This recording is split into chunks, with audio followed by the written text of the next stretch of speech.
Hello and welcome back to another video. In this problem, we are given two equations and we're asked, in the system of equations above, a is a constant, for which of the following values of a does the system have no solution? So the system has no solution if we have two parallel lines with different y-intercepts, right? So they're going to run parallel along against each other for the entire set of real numbers, and they're never going to intersect. So we have to find the value of a that produces the same slope as the slope of this function. So we have negative 3x plus y is equal to 6. Let's actually find the slope. If we want to get it into slope-intercept form, we can add 3x to both sides.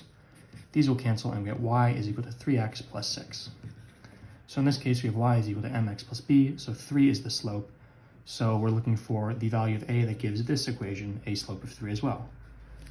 So ax plus 2y is equal to 4. And again, we want to have y is equal to everything else. So subtract ax. These cancel, and we have 2y is equal to negative ax plus 4. Or you could write 4 minus ax, but I think it's easier to get it into the y equals mx plus b form.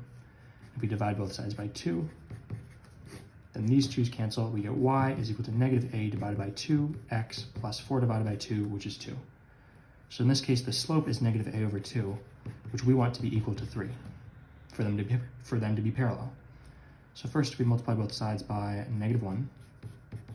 Then these negatives cancel, and we have a over 2 is equal to 3 times negative 1, or negative 3. Multiply both sides by 2. These cancel, and we get a is equal to negative 3 times 2 is negative 6. So for which of the following values of a does the system have no solution? Negative 6, or a, is going to be your final answer. As always, thank you for liking and subscribing, and I'll see you in the next video.